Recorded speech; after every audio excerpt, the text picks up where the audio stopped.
పూర్వం దుర్గమాసురుడు అనే ఒక రాక్షసుడు ఉండేవాడు. హిరణ్యాక్షుడి వంశానికి చెందిన రురుడి కొడుకు అతడు. దుర్గముడు పరమనీచుడు, దుర్మార్గుడు, అతిక్రూరుడు, పరులను పీడించే స్వభావం కలిగినవాడు. దేవతల బలమంతా వేదాల్లోనే ఉన్నందున వేదాలను నాశనం చేస్తే చాలు, దేవతలందరినీ ఇట్టే నాశనం చెయ్యవచ్చని తలచాడు. వేదాలను నాశనం చేయడం అంత తేలిగ్గా అయ్యే పని కాదు. అందువల్ల ముందుగా బ్రహ్మను ప్రసన్నుని చేసుకొని అనుకున్న పని సాధించాలనుకున్నాడు. అనుకున్నదే తడవుగా హిమాలయాలకు వెళ్ళి అక్కడ బ్రహ్మదేవుడి గురించి ఘోరమైన తపస్సు చేశాడు. దుర్గముడి తపస్సు తీవ్రతకు ముల్లోకాలు గడగడలాడాయి. నక్షత్రాలు గతులు తప్పాయి. సూర్యచంద్రులు తేజోవిహీనులయ్యారు. దేవతలంతా హాహాకారాలు చేయడంతో బ్రహ్మదేవుడు హంసవాహనంపై బయలుదేరి దుర్గముడి ఎదుట ప్రత్యక్షమయ్యాడు. దుర్గమాసుర, నీ తపస్సుకు ప్రసన్నుడయ్యాను, వరం కోరుకు అన్నాడు బ్రహ్మదేవుడు. బ్రహ్మదేవ, వేదాలలోనూ ఈ ముల్లోకాల్లోనూ బ్రాహ్మణులకు తెలిసిన మంత్రాలన్నిటినీ నాకు స్వాధీనం చెయ్యి, దేవతలను జయించే బలం ఇవ్వు అని కోరాడు దుర్గముడు. తదాస్తు అని పలికి బ్రహ్మదేవుడు అంతర్ధానమయ్యాడు. దుర్గముడికి బ్రహ్మదేవుడు ఈ వరమిచ్చిన తక్షణమే వేదమంత్రాలు విప్రులకు దూరమయ్యాయి. ఎవరికి ఏ మంత్రం స్ఫురించని పరిస్థితి వాటిల్లింది. సంధ్యావందనాదుల వంటి నిత్య నైమిత్తిక కర్మానుష్ఠానాలు, యజ్ఞయాగాదులు నిలిచిపోయాయి. ఇలా ఎందుకు జరిగిందో అర్థం కాక వేద పండితులు పరస్పరం ప్రశ్నించుకోసాగారు. ఎవ్వరికీ సమాధానం దొరకలేదు. ముల్లోకాల్లోనూ హాహాకారాలే తప్ప ఎక్కడ స్వాహాకారాలు వినిపించని పరిస్థితి దాపురించింది. ఆవిర్భావాలు అందక దేవతలందరూ శక్తిహీనులుగా మారారు. దుర్గముడు ఇదే అదనుగా తలచి స్వర్గాన్ని ముట్టడించాడు. వజ్రదేహుడైన దుర్గముణ్ణి ఎదిరించటం దేవతలకు శక్తికి మించిన పనయ్యింది. అతడి చేతిలో చావు దెబ్బలు తిని తలో దిక్కుకు పారిపోయారు. దుర్గముడు అమరావతిలోని దేవేంద్ర భవనానికి చేరుకున్నాడు. అతడు అక్కడకు రాకముందే సమాచారం తెలుసుకున్న దేవేంద్రుడు అక్కడి నుంచి పారిపోయాడు. స్వర్గాన్ని విడిచి పారిపోయిన దేవతలందరూ దేవేంద్రుడితో పాటు కొండల్లోనూ కోనల్లోనూ ఎవరికీ కనిపించకుండా తలదాచుకోసాగారు. దిక్కుతోచక అడవులు పట్టిన దేవతలంతా ఆపద నుంచి బయటపడటానికి ఆదిపరాశక్తిని పూజించడం ప్రారంభించారు. మరోవైపు హోమాలు లేక వర్షాలు కురవడం మానేశాయి. నేలంతా ఎండి బీటలు పడింది. చెరువులు, నూతులు ఎండిపోయాయి. నదీ నదాల్లో కూడా నీటి జాడ కనుమరుగైంది. ఈ అనావృష్టి 100 ఏళ్లు కొనసాగింది. కరువు, కరాల నృత్యానికి పశుపక్షాదులు చాలా వరకు అంతరించాయి. మనుష్యులు అసంఖ్యాకంగా ప్రాణాలు పోగొట్టుకున్నారు. ఇంటింటా శవాలు, ఏ ఊళ్ళో చూసినా కలేబరాల గుట్టలు పడి ఉన్న దృశ్యాలే కనిపించసాగాయి. ఈ దారుణ పరిస్థితికి విప్రులందరూ కలత చెందారు. ఏం చెయ్యాలో దిక్కుతోచక వారందరూ హిమాలయాలకు చేరి నిరాహారులై ఆదిపరాశక్తిని స్తుతించసాగారు. విప్రుల ప్రార్థనకు ప్రసన్నురాలైన ఆదిపరాశక్తి వారి ఎదుట ప్రత్యక్షమయ్యింది. మెడలో ఫలపుష్ప వనమాలికాదుల మాలలను, అనంత హస్తాలలో అశేష ఆయుధాలను ధరించి కరుణారస సాగరంలా అమ్మవారు విప్రుల ముందు నిలిచింది. దుఃఖిస్తున్న ప్రజలను చూసి జగజ్జనని అనంత నయనాలు ఏకధారగా వర్షించాయి. ఆ వర్షధారలకు భూమిపైనున్న వాపి, కూప, తటాకాదులు నీటితో నిండాయి. ఓషధులు పులకించాయి. ఫల పుష్పాది వృక్షాలు పచ్చదనాన్ని సంతరించుకున్నాయి. అప్పటి వరకు కొండ కోణాల్లో దాక్కున్న దేవతలందరూ బయటకు తరలి వచ్చి విప్రులతో కలిసి గొంతు కలిపి దేవిని స్తుతించటం ప్రారంభించారు. జగన్మాత పరవశురాలైంది.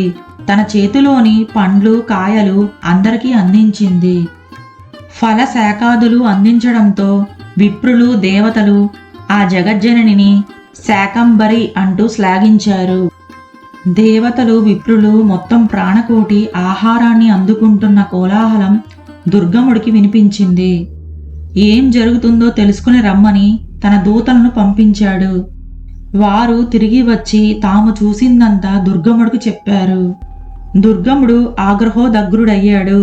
ఆయుధాలు ధరించి రథారూఢుడై సైన్య సమేతంగా హుటాహుటిన జగజ్జననీ చుట్టూ ఉన్న దేవతల వద్దకు చేరుకున్నాడు.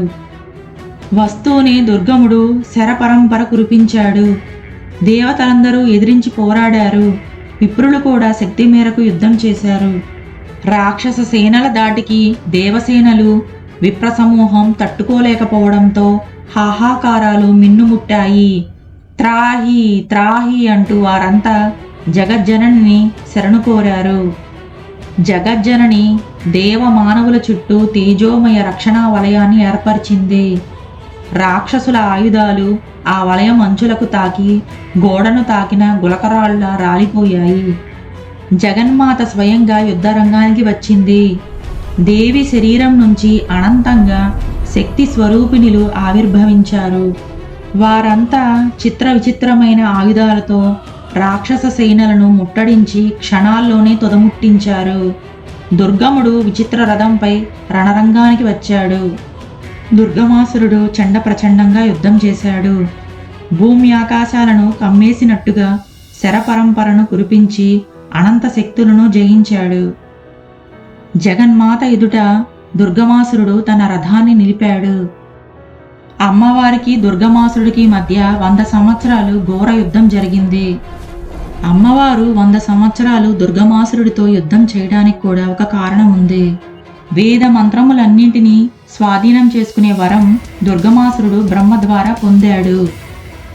కాబట్టి వేదములు ఉన్నవాడు వేదమాతతో అంతకాలం యుద్ధం చేయగలడు.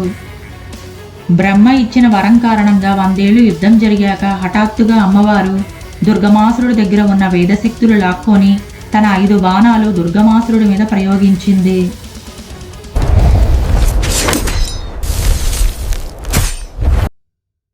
చివరకు జగజ్జనని ప్రయోగించిన బాణాలకు దుర్గముడు నెత్తురు కక్కుకుంటూ రథం మీద నుంచి నేల మీద దొర్లిపడి మరణించాడు. దుర్గముడి చావుతో దేవతలు ఆనంద తాండవం చేశారు. ముల్లోకాలు తిరిగి శాంతిని పొందాయి. దుర్గమాసురుడు చావగానే బ్రహ్మ దుర్గమాసుడికిచ్చిన వరం పోయింది. ఆ వరం పోగానే విప్రులందరికీ వేదమంత్రాలు స్మరణకు వచ్చాయి. పూర్వంలాగానే వేదమంత్రాలు సంధ్యావందనాలు జరిగాయి.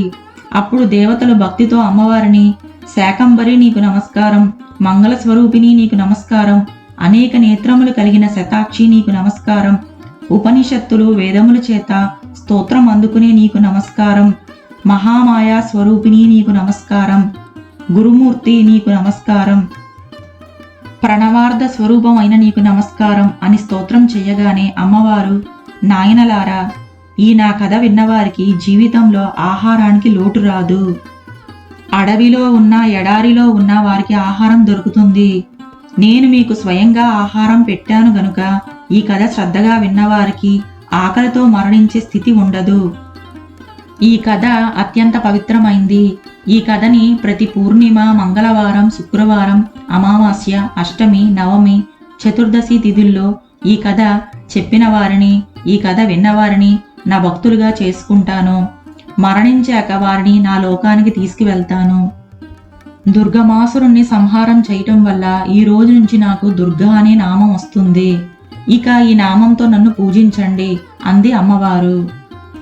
దురాచారాలను కూడా సంహరిస్తుంది కాబట్టి అమ్మవారికి దుర్గా నామం వచ్చింది. అనేక నేత్రములతో దర్శనం ఇచ్చినందుకు శతాక్షి అనే నామం, లోకంలో జనులకు ఆహారం పెట్టడం ద్వారా శాకంబరి అనే నామం అమ్మవారికి వచ్చింది. ఇది పరమ పవిత్రమైన కథ. కేవలం భక్తి ఉన్నవారు మాత్రమే వినగలిగే కథ అని పలికి అమ్మవారు అదృశ్యమయ్యారు. ఇది అత్యంత పవిత్రమైన పావనమైన దుర్గమాసుర సంహార ఘట్టం. ఓం దుర్గాయై నమః. మరొక పురాణ గాథతో మళ్ళీ మీ ముందుంటాం. అంతవరకు సెలవు. నమస్కారం.